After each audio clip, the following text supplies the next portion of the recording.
Hi everyone, this is just a little follow-up on to my HPV and cervical dysplasia video that I posted a few days ago. I actually reached a few women with that, which is really amazing. I stayed very close to just the factual side of things, and this one is actually going to be a little bit more about my personal experience within the energetic and multidimensional side of things, and it might not resonate for some people, and that's totally fine. But for those who are a little bit more intuitive and that are also dealing with an abnormal pap smear and would like to know a little bit more about the multidimensional side of things, that's kind of why I'm sharing this. And so basically, I'll just do another disclaimer that I'm not offering any medical advice. I'm just sharing my personal perspective. You resonate with it or you don't. But I do believe that for the ones that do resonate with it, it can offer a form of support. If it's something that you've already felt like kind of lurking in the background, maybe this can help validate what you are already picking up on. So basically what I'm seeing occurring, which ties in with a bigger system that is at hand, right? And we're not going to focus on the enslaved systematic grid structures, and thus, the mind control and siphoning and in multidimensional and physical enslavement that has occurred here for over 10,000 of years. So I'm not going to focus on that. First of all, because we are actually slowly coming out of that.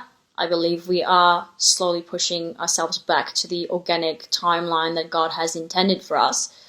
But yeah, second of all, I just really want to focus on this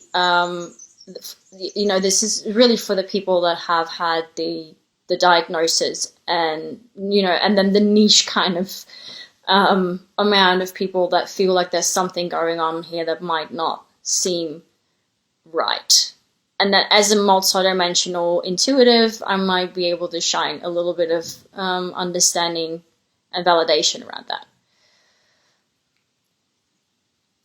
I think it's very important.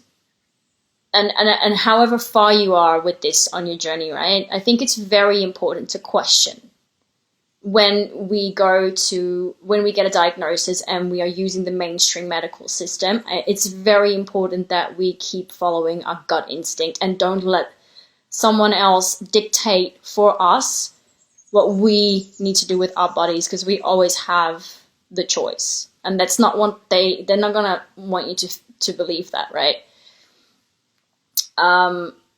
Because the current system at hand is orchestrated by the top tier of the people that are running our countries. And with the things that have been coming out, I think I'm no longer the only, I'm no longer part of a smaller group of people that have done either their research around this or have picked up on things in their own multidimensional work, right? These are the people that have created these medical systems, these medical structures, the schools that the doctors go to, the information that is given is pre-chewed by an organization that is literally enslaving, using, and harming the people that it has the responsibility for, right? And I think that's just really important to always keep that in mind when we go to a hospital system for help, that there is not necessarily that system is obviously flawed. It's not perfect. I think, COVID definitely woke a lot of people up around that too, right? besides that, another thing is that hospitals will always go through steps to cover their asses, so they always have to do risk prevention. They're always trying to prevent, they will always try to cancel any type of risk, right?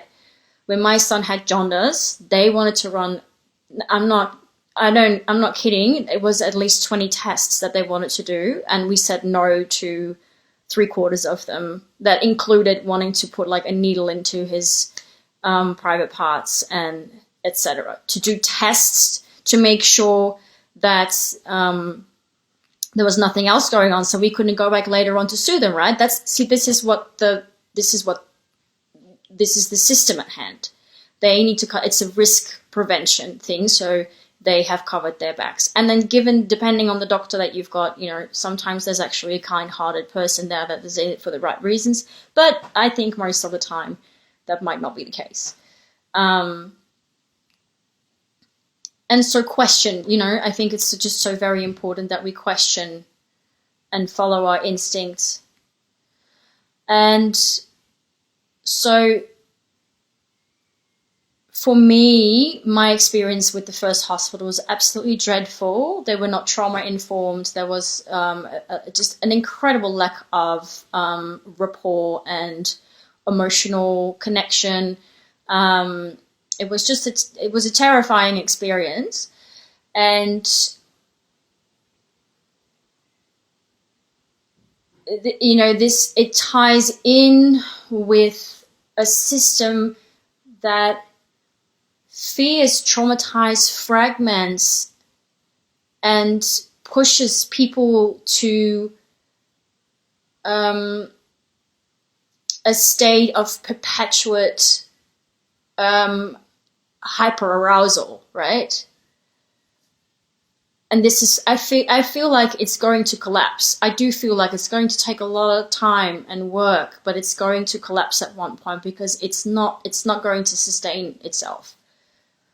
It's sustaining the top tier, right? So it's not possible for that. It's just not. It's going to collapse at one point, and it's not fueled by God. It's not fueled by spirit. So anything that it's not fueled by spirit becomes parasitic and needs to get its fuel from somewhere else. Why do you think they are doing these operations on so many women that have a womb, which is the creational portal, right? There's an energy in our womb that's being siphoned by this structure because it's a parasitic structure. And I think that is it's a structure that only works for the people, for the beings that don't have their own life force, right? And I could go into that. Let me know if anyone that is watching this wants to. Maybe I'll do my next thing on the war over the grid structures on the planet, the planetary grid structures that have been enslaved and darkened in order to add to the fragmentation, the siphoning, souls getting enslaved to dark grids for siphoning. I mean, the lighter your soul, the more there is to siphon, right? And so this is what I am seeing as a multidimensional intuitive. This is what I was picking up on.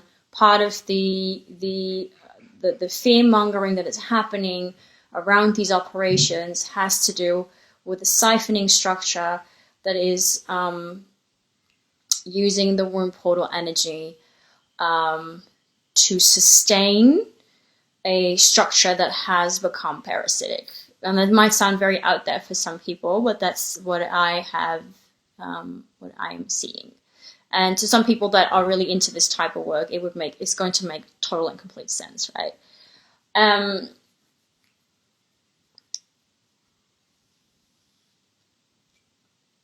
From a personal and individual point of view, so why is the body showing an abnormal cell structure in the creational portal? Anything around the womb and the cervix has a lot to do with boundaries. In many cases, it's a suppression of our expression as women. In many cases, it is a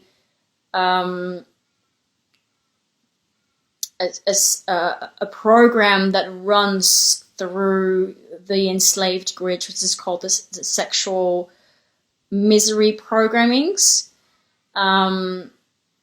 It is an energetic abuse through this system, and it is an emotional, psychological response to that through our trauma, through our fragmentation, through our disconnection from our womb that causes issues. And so the road back to ourselves, the road back to remembering who we are, the road back to our bodies, the reconnection to our womb is going to be part of our healing journey. And so the entire structure is made to feed off our trauma. Our trauma causes illness, and then we go and see a doctor, and they offer some treatment that causes more trauma. And we eat the wrong foods, and we're not nourishing our bodies, and it's an entire structure, right? To keep feeding a parasitic system. That's how I see it. From a multidimensional standpoint, that's how I see it. And let me know if there's bits and parts that you would like me to go into deeper. If this is resonating on any level, I'm just going to cut it short here because I think 10 minutes is pretty good. I can do more on several different topics that I have mentioned here. Just let me know if there's anything that you'd like me to go into. Again, I'm not saying that the mainstream medical system doesn't have its time and place when needed. I'm not saying don't do the operation either. For some people, this might be the right thing to do, the right experience to go through. I'm just saying stay awake, become aware, be aware of what's going on around you. Don't let them fearmonger you into things that go against what your body is telling you, what your womb is telling you. Stay connected to yourself. That's all. And then sometimes the answer might arise and it might be go do the operation. You know what I mean? All right, that was that. I hope that helped.